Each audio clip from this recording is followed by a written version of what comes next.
Thank you for coming. This is Grieving Diagnosis, or Lack of Diagnosis and Loss. And if that's not the session you wanted, we won't be offended, but tell somebody else to come in and take your place. I'm Daniel DeFabio. I've got a great panel with me here today. If you could, please silence your cell phones. And we're going to get to questions and answers at the end. And there's microphones there and there for that purpose at the end. And then after this session, there's lunch in Pacific Jewel A, which is right and outside right here on the lawn. So if you requested a special meal for that lunch, they have your name, so ask for it by name. With that, I'd like to get started. It's a great panel because everyone here is a rare disease parent in addition to their other credentials.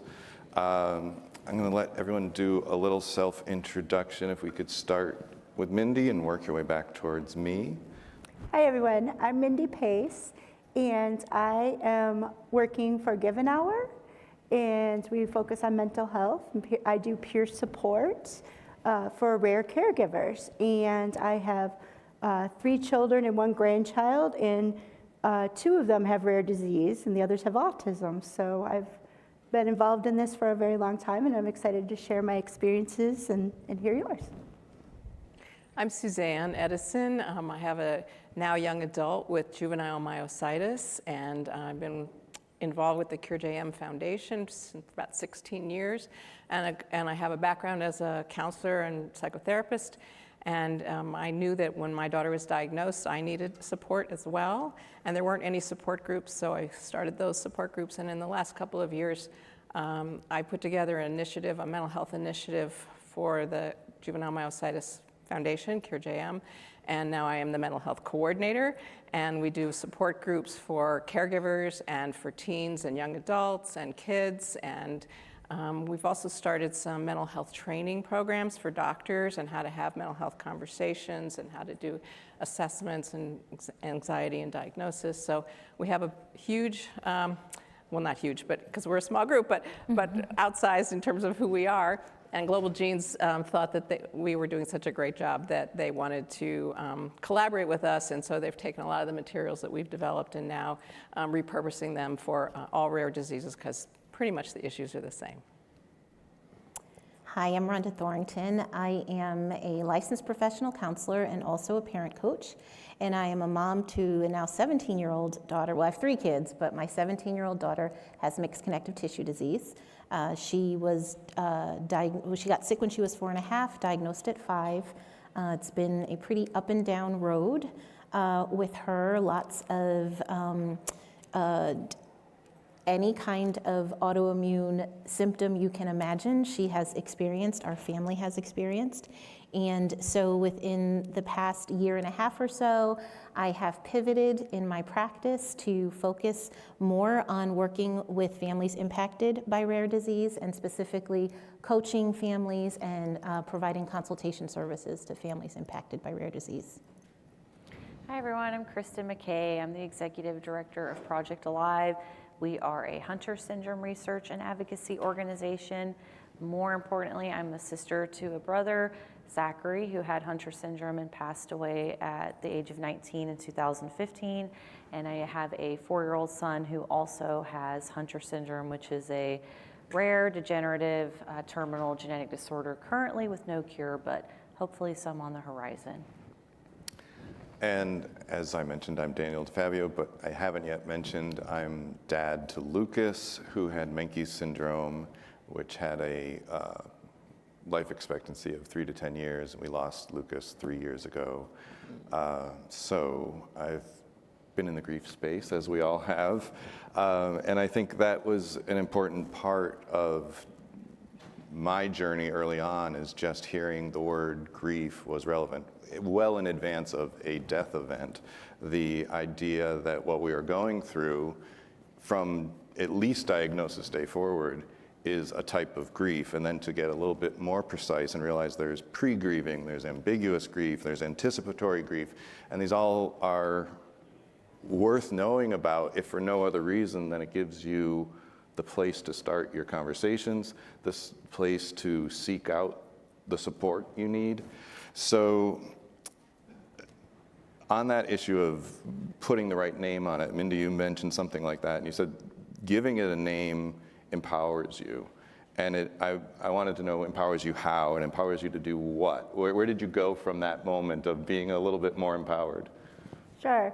One of the things that I struggled with at the very beginning of my daughter, who has Ehlers-Danlos syndrome, we now know a name, was the struggle of not knowing.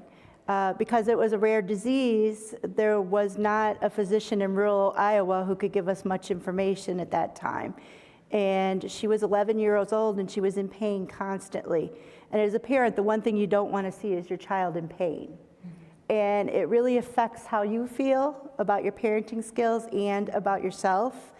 And it was indeed a grieving process when we were losing things but didn't understand why. So when I got a name, it was empowering, because for the first time I knew that things were real and that it was something that somebody else may have experienced. So then it gave me the opportunity to start looking for people like myself who were parents of children with rare disease or parents with children with Ehlers-Danlos, so that I could learn from them. So if you talk about that, and then I know you also talk about how it doesn't just impact any one person in the family, all the people in the family. So Right, exactly.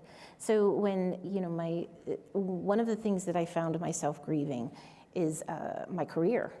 When you get married and I'll speak for myself. When I got married and thought about having a family, it was, I had this picture of how things were supposed to be, how things were going to be in my life. And, up until that point, things pretty much followed the trajectory that I had established.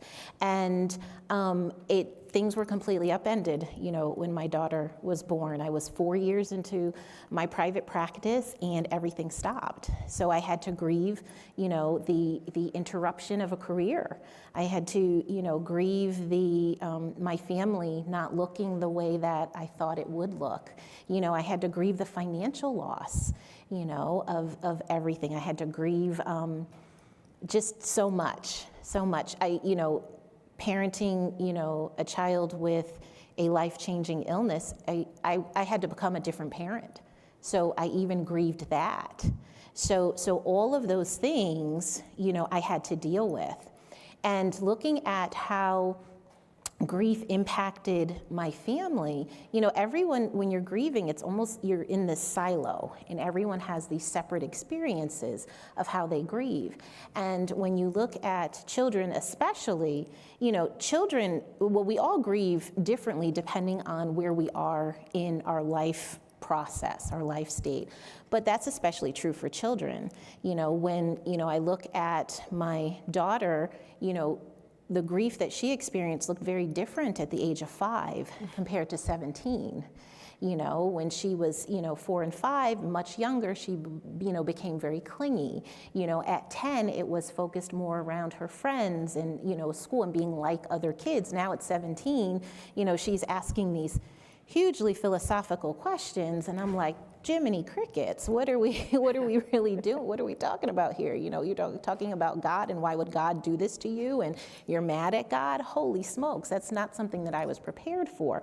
But developmentally, it's exactly where she's supposed to be in the grieving process. So, when you look at also the family dynamic, how the family dynamic is impacted with grief, because we tend to grieve in a silo, when one member of the family is, kind of enveloped by their grief, that leaves a hole. So, for instance, let's say if you have, if one of the parents is unable to, function in the way that they typically functioned previously, then sometimes the children will step in and become the parent, become the caretaker.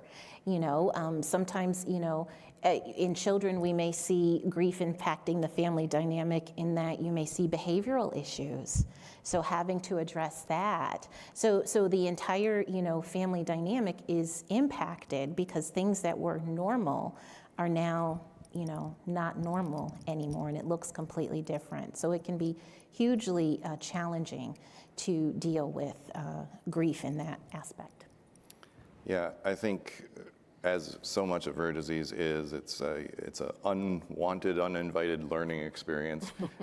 But to the extent that we may have known grief before, or the research on grief, it probably, for most of us, came from Kubler-Ross and later David Kessler, and so we'd be familiar with the 5 stages of grief. And I think most of us probably, we want to go beyond that. Right. First of all, I would never call them stages.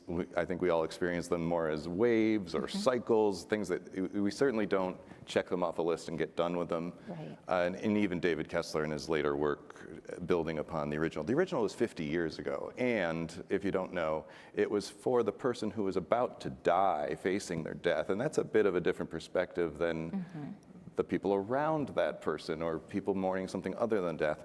But anyway, we did a similar session last year at Global Genes Summit, and slightly different focus, but still grief. And this amazing graphic was brought up, which I think was worth sharing again. Yes. So whatever that you think the academic path of grief should be, it's probably a lot messier and uglier. And I think, Suzanne, with the work you've done building mental health tools, maybe you've mentioned to me some ways that you've addressed managing grief. And if you could just get into that, and I think you said that fits in with one of Kessler's later points. He added a 6th stage, which is meaning building or purpose building. And I think some of your perspective falls in line with that. Yeah. I think, grieving, as you can see in this graphic, it's not something that you do once. It's not something that you get over. It's and there's different stages of grief. It's sort of like peeling the onion is a pretty pretty well-used trope, I think. And it's not even sometimes as beautiful as peeling the onion either. But the tears come, and they come in waves, and they come at different times, and you may not expect it. I think one of the things that's been really helpful for me is to find how can I, because there's so much loss of control, not only for the person who has the illness, but as the caregiver, and as Ronda already mentioned, all those fantasies that we had of being a parent. So what am I going to be, what can I do? What is it that will help me make some sort of meaning out of this event that was not something that any of us wanted? And so I jumped into the CureJM Foundation, into advocacy, into raising money, into educating myself, into figuring out what was needed that wasn't there already, how to support other parents, writing about it. I'm a writer, so that was important to me, being able to talk to other people, creating images that can communicate what this experience is like, because there just wasn't a lot written about it at that time, from a caregiver perspective, particularly. And it isn't just caregiving for the child, right? There are lots of us who have parents and loved ones, and so I think the process is pretty similar no matter what kind of a caregiver you are. There's this loss of control, a feeling of helplessness, and you really need to figure out, what can I do? What can I do that will be helpful somewhere in the long run? And maybe it just is helping you. You hope that it's giving back to contributing to something larger. So that's one piece of it. Do you want me to go on? And I liked when you mentioned to me that sort of a very small, manageable step is to do what can be done. And I don't know if that ties, if I pulled up the right slide at the right time, but if that ties into that idea there. Is there more to be said? Should the slide speak for itself? Or? Yeah, the slides. This is caretaking yourself as well. I think that it's important, and I said this to somebody last night, and I say this a lot, that I think caregivers feel like, I have to take care of my child, I have to take care of my loved one, and you keep doing and doing and doing and doing, and you have this grief and you have these feelings, and eventually you're just going to burn out, and you deplete what I call your well. And so I think we often feel like, well, I'm selfish if I'm taking time for myself. But if you don't take time for yourself, if you don't fill your well, you really are not a very good caretaker either. You can't advocate for your child, you can't think as clearly. And if you've got a whole family system you have to deal with, there's siblings, and maybe there's a partner or extended family. As a caregiver, you need to figure out what you can do to take care of yourself. So that's what some of those mind-body approaches are. Finding something that helps you fill your well. And I'm happy to talk about that later, too. I think we've probably all heard one of those well-meaning comments that no one grieves the same. Everyone grieves differently, which in a way is great because it's permission for you to grieve your own way. But in another way, I feel like it can be, well, what are we going to do about it? There's no roadmap. You're just going to find your own way, right? And so, Kristin, given that if no one grieves the same way, what are your thoughts or maybe strategies for how do you meet people where they specifically are at to be helpful to them? Yes, my family has a lot of experience with that, with my brother and my son now at the kind of anticipatory grief and loss of skills and those things. And what I have learned my entire life really is exactly that. Everybody deals with it differently.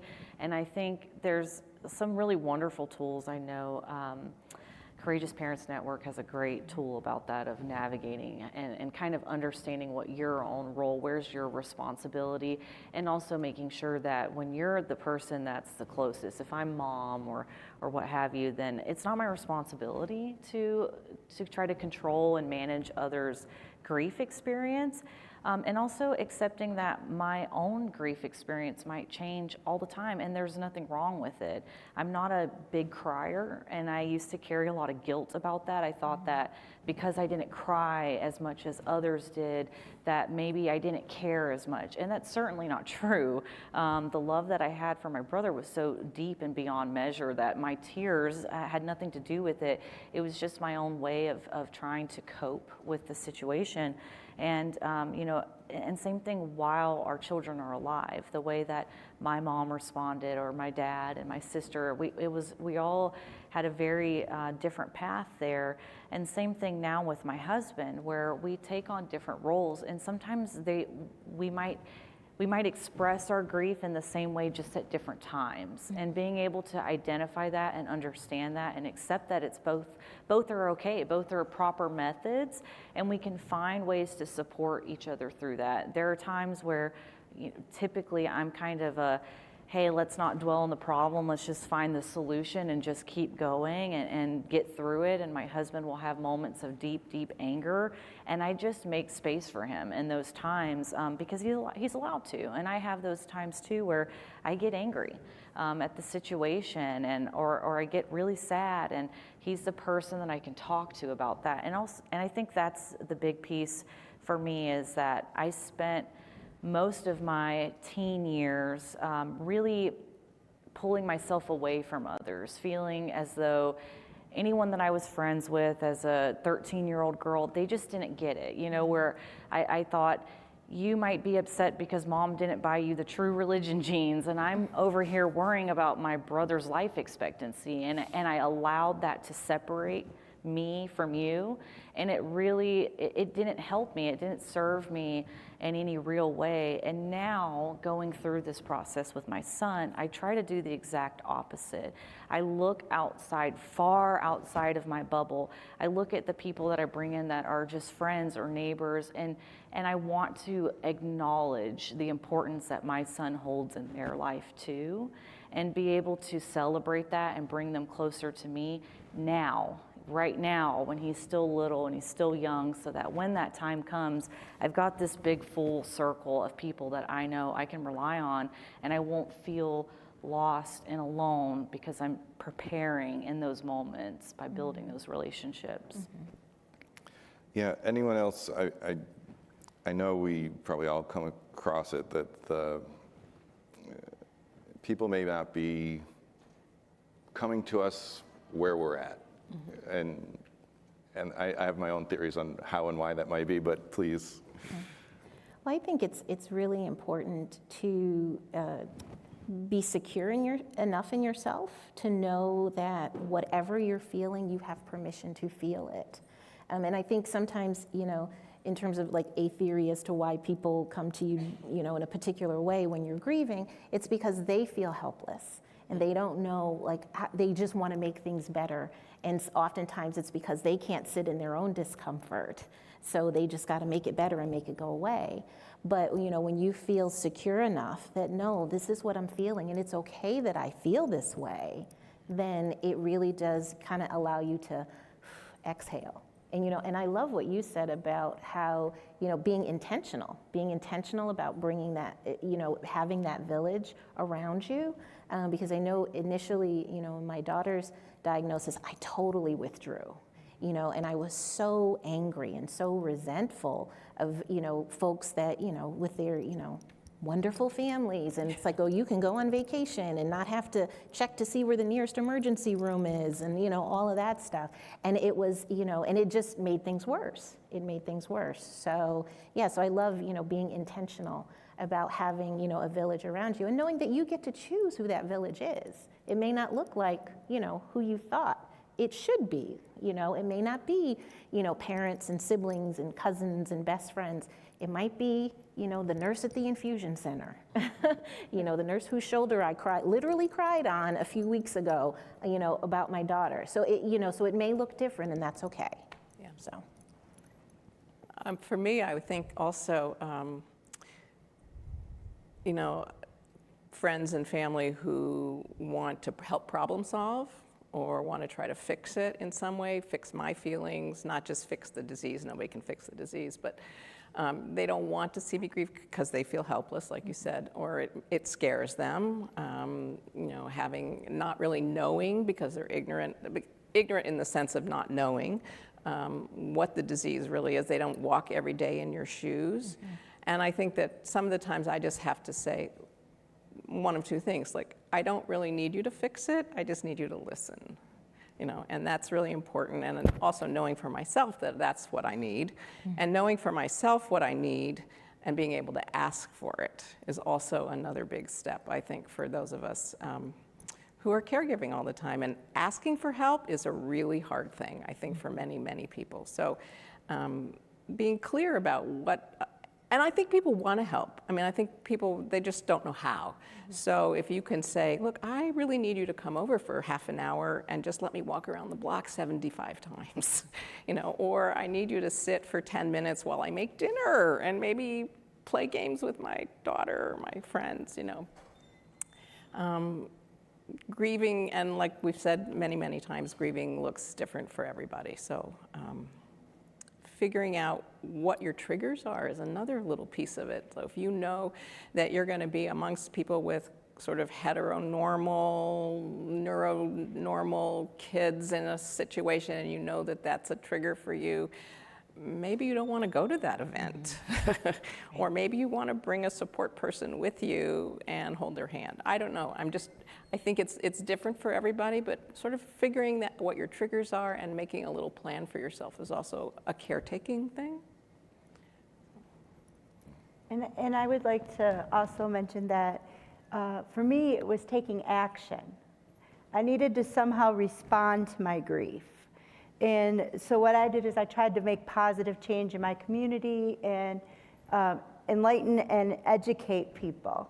So I joined organizations, I started advocacy networks, I did a bunch of things because I felt like that was a necessary part of healing for me. Mm-hmm. And I think most people find that being in the presence of others who have some connection to the disease or to the rare disease community gives you a little bit of peace and allows you to be who you are. So the other thing I did is I created my own community because most of the people around me didn't understand. And so I virtually created a community of people who had the same disease as my daughter, and I found out later I have it too. And such of the things like I do now with peer support. It's a really wonderful opportunity when you get to meet other like-minded individuals and you, again, can be yourself in a space. Mm-hmm. And that promotes healing and understanding. And it gives you knowledge of how other people have approached some of the people that you want in your community, but you don't know how to talk to them. Mm-hmm. So I think that was really, truly a key for us.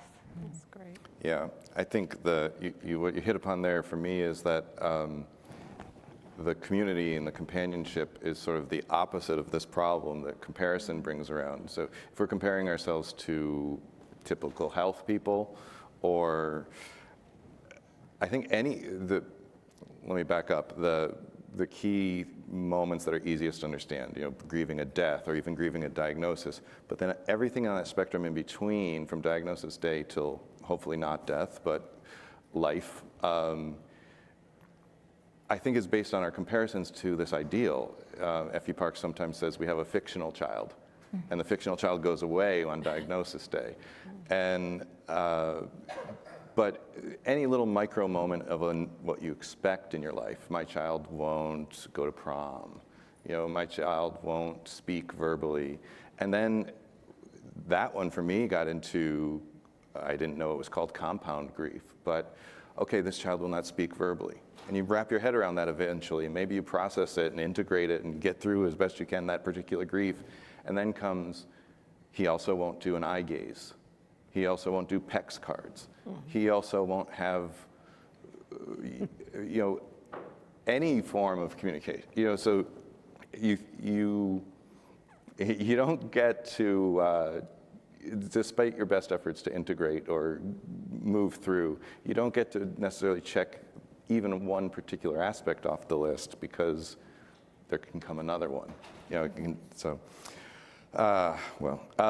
and I think a little bit of the comparison problem, you know, we've probably all encountered the somewhat unwelcome remark, and always with the best intentions behind it, I'm sure, but someone else brings their grief story, and it's not similar enough to yours, and it feels a little competitive or something. And I think on that point, on that point, grieving. if people don't already know ring theory, I'm happy to let this be your introduction to ring theory, but if more of the world understood ring theory, I think we'd avoid some of that. You know, when I'm telling you about this dire diagnosis for someone that's beloved to me, I might not want to hear about the hamster situation you're going through.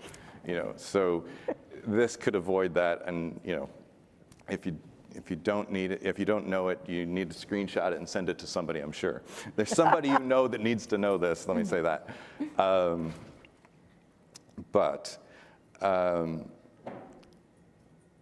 I wanted to get to another aspect where we tend to think we can work through this and get to closure. And I don't really like the word closure in this context. Maybe integration is the best term I've come around to, but Kristin, give me your thoughts on, is that what we're looking for? Are we looking for closure? Are we looking for something else? Is it some kind of acceptance? And how do you think what's the best we can do here? I think for me, especially when it comes to my son, he has a genetic disorder, as I mentioned, but he also had another complication where he was very suddenly severely disabled that occurred to him. And that was tragic for me. And I knew what I was kind of up against with Hunter syndrome, but bringing in this new brain injury was foreign to me. And that took a long time to get to a point of accepting what is, right? And I think with death and loss, we know it's sort of this wave. It's gonna come, you're gonna hear a song on the freeway, or someone's gonna say something, or I'm gonna see a clip of Barney and think of my brother, and having that space for those moments. But when you have kind of the child in front of you at all times, and it's staring right there at you, that was surprisingly really hard for me on a daily basis. It was different, and I wasn't quite prepared for it. And as you mentioned, I think the fictional child piece, that rang true for me. But what I learned was that I don't have to constantly be in this constant battle of trying to repair my son. Maybe he won't ever speak. Maybe he won't ever walk. Maybe he can't dress himself. But what I can look at in this very moment, and I try very hard to stay in the moment while also providing all the resources to him so that he has as many opportunities as he can. But some days when I'm really going through it, I'll just have a mantra, and if I have to say it 100 times, I will, but I'll just tell him, I love you for exactly who you are in this moment. And it takes it away from me, where I don't have to think about what therapies does he need to go to? Will he ever do this? Should he have done this? Why did this happen to him? All of those questions, and just looking at him right here, right now in front of me, hold him tight, give him a kiss, and just focusing on, well, who is he? Who is he right now? Who is he here today? Not who will he be in the future?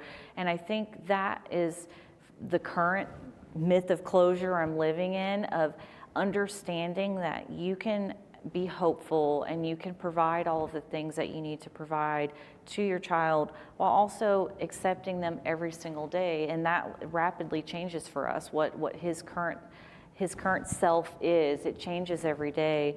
And I want to continue to move forward with that, but it can take work. It can take moment by moment work, and those mantras really help me. It's almost a meditative. It brings me back, snaps me back in.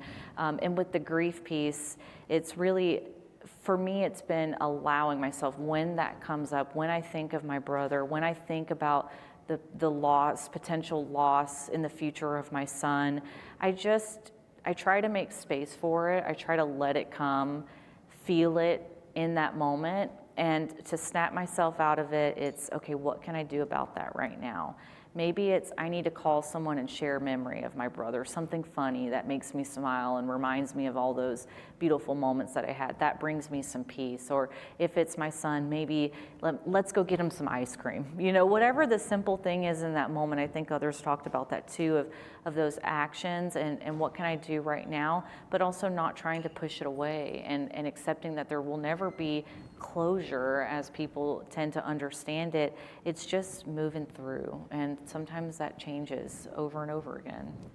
I love that, especially when you talked about it getting out of sort of the fix-it mindset, that yes, we need to get through the grief of the situation, but that doesn't always mean remedy the situation that caused the grief. And Right. Ronda, you said to me that for you it wasn't so much closure, it was finding purpose. And so is that always purpose sort of born out of the grief? Is it related to the grief? I mean, how is it helpful to get there? Yes, both. For me, it definitely was born out of the grief. When in the midst of so much suffering and so much tragedy, I found that in order to be able to move through and to not be, swallowed up by it, I had to recognize and understand that it was for something bigger. Like there was a lesson that I was supposed to learn, there was something that I was supposed to do, there was a purpose behind it. And I really lean into some of the work of Viktor Frankl, who wrote Man's Search for Meaning, and it's all about finding meaning in the suffering. So, and I'm also a woman of faith, so, knowing that, whatever is going on in our family, whatever is going on with our daughter, knowing that, I can help families who are in the midst of this is a way that, helps me to move forward. So there's never closure, it's never done. It's about, finding purpose and being able to move forward in that. And it's interesting because, living, our lives, because, one of the things that we've decided as a family is that, we are going to focus on finding a new normal and being able to live our life. And, without even saying a word, people will remark about how, how much fun we have, how, what a loving family we have. And, they're shocked that we aren't huddled in a corner somewhere, just, hugging our teddy bears and sucking our thumbs. So, but, there's moments like that, but in general, it is, happy and, we have found purpose. And that has been helpful for us as, parents and also for our children, because, all of our children are able to see that, there is, it's not about the true religion genes, right? It's, they have a resilience and they can see the bigger picture. So, yeah. Suzanne, your thoughts? Is it closure? Is it something else that's not quite closure that we're trying to get to? I think the slide says it all. I think it's a myth. And For me, it's not about closure, because that would be closing off feelings in general, and I'm not someone who likes to do that. And I don't think you can close off grief and not close off other things. So I think that there's, for me, you talk about person of faith, and I really was raised in a Jewish household, but that's not where I found my support. And I turned to Buddhism for a little while, and Pema Chodron is a female Buddhist monk, and she talks a lot about hope and despair being the ends of a continuum, and you don't really want to be actually on either end, because it's sort of like being on a seesaw. So if you're only on the hope wagon, and I have fallen off that hope wagon when my child flared, and it was like a gut punch, and I'm like, excuse me, but the F word. And and then if I'm too much on the other end of the despair and I can't see out of the blackness. So, the thing is, and it's not an easy thing to try to hold them both in some sort of reality. And so what it really does is, I think what like Ronda was saying, and Kristin and everybody, is that you come down to this moment. What is this moment that you can live and feel and enjoy with your child? And it took me, a few months to really find with my child. It took me years for myself to say, oh, here she is in this moment. What can we do? She's still alive and living and breathing, and she's a kid, and yes, she has this disease, but that does not define her. And so she's still living with this, and I'm over here trying to manage my feelings and her reality, et cetera. And that's, it's just not gonna ever shut down. It changes who we are. It really just changes the chemistry of our brains and our bodies and our emotions.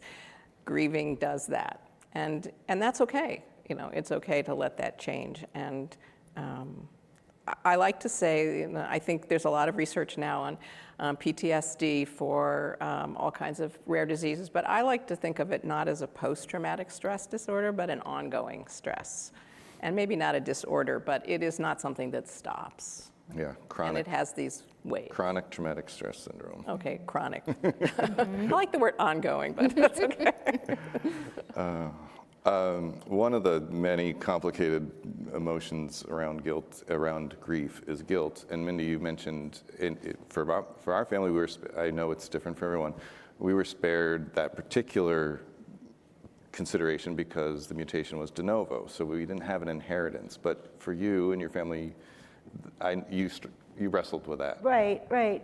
One of the things that I dealt with is that my daughter was actually diagnosed before me. So when she was diagnosed, the doctor had turned around at one point and said, and you need to get looked into too, because this is genetic, and you're probably the reason that she is the way she is. Wow. And that was, of course, horrifying to me, to think that I caused this for my daughter. And so I'm usually pretty cheerful, and I'm usually always falling into action. So I was like, what can I do about this? I don't like feeling this way. I don't like feeling this way every time I look at my daughter. Am I causing this pain? Is this my fault? And of course, the answer is it's not your fault, but it feels like it because it's your genes. And you could go into the whole scientific discovery, which is fascinating, but emotionally, you need to think about how you handle it. So you're given choices, you're given opportunities, and you can look at it and hold on to that guilt, or you can try to figure out what have other people done in my situation and talk to people and find out what you should do or what you think you should do to promote that joy in your life and that space where you and your child can be what you're supposed to be, which is mother and child. And I'm glad to say that I really took the time to think about that and become that, because my daughter and I have an amazing relationship, and never once has she said anything about blaming me. She encourages me to talk with her about my disease because she knows that it's her disease. And so we have a very special bond. And so I don't feel guilty. I actually feel privileged to be able to share it with her. Unfortunately, I think we had a few more things we had a lot more we could talk about, but as we're getting towards the end of the time, I do want to make sure we include questions if there are any. So on either of these mics, if you have questions. Yeah, I can also Is it Noodle? Okay. I can also run the mic over to you if you have a question. I'm happy to walk at your direction if you want to raise your hand. And while we're waiting for that, I will recommend the book, The Grieving Brain by Mary Frances O'Connor.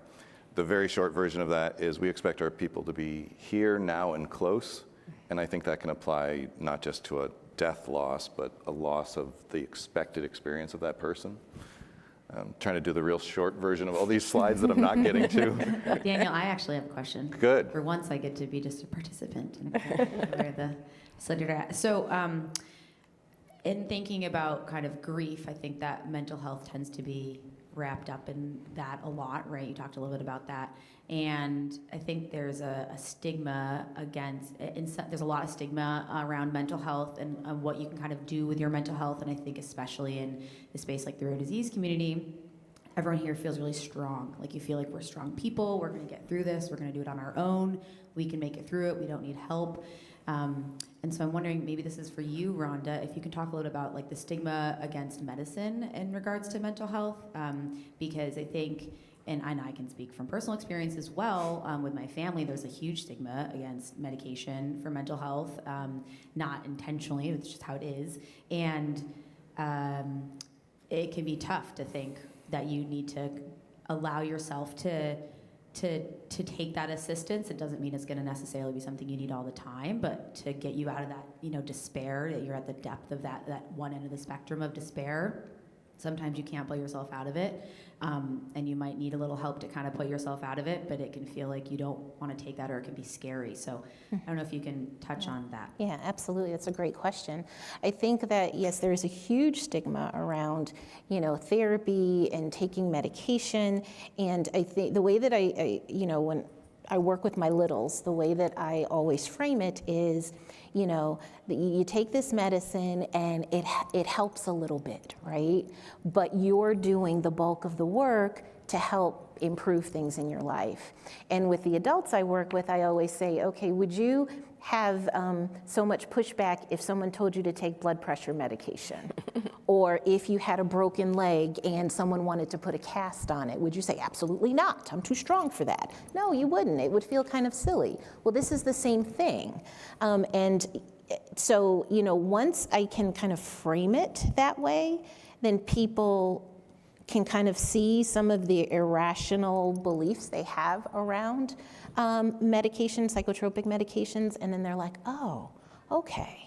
And I also, talk with people, and for myself, I am a therapist, and, I was resistant for many years of, going into therapy, and I can't imagine, not having someone to talk to who is totally like my person. Someone who is completely, objective. I can say things to her that I could never say to my husband because he's in it with me. So, there was a moment in time years ago where I shared with her, I was terrified that we would lose our daughter. But I couldn't have that conversation with my husband because he was so in it with me. So I think it is vitally important to have, your person who can help support you in, in the challenge, the enormity of this. We should just have time for Daniel's question. Hi, I'm a Chinese adoptee, but question for, as you all are parents, what is one thing that you would recommend for anyone that's wanting to adopt and they find out they have a child with a rare disease or a medical condition? One thing that you would want to tell that parent once they find that news after they adopted a child? So I have an adopted child. She was healthy, we thought, at birth and for several years. And as she got older, obviously, at 4.5, she started showing symptoms, and it took us another 1.5 years to get a diagnosis. So in terms of guilt of passing it on, that wasn't an issue for me, but I did feel guilty that I didn't get help for her sooner. I did look for it. It took us over 1 year. It's a rare disease. As many of you know, it can take a very long time to get a diagnosis. So I had to live through that own guilt of myself. And what I would say in terms of adopting is you do the best you can, but clearly people who have kids biologically still have issues too. So it is not that unless you're looking specifically to adopt a child who you know has some sort of a rare disease, and then you can prepare yourself in some sort of way, to some extent, for that opportunity. I think it's an opportunity. I mean, I wouldn't give up my child for an instant. You know, I'm grateful for every moment that I have with her. We are just about at time, so I'm going to just click through to the last slide so that if you need to find any of our panelists, you can. And I want to thank each of you. It's not an easy topic, but it's an important topic, and we should probably be talking about it more. We will continue it elsewhere, I'm sure. Thank you all. Thank you. Thanks. Thanks, everyone. Thank you. Thank you. Thank you all. Thank you. Thank you.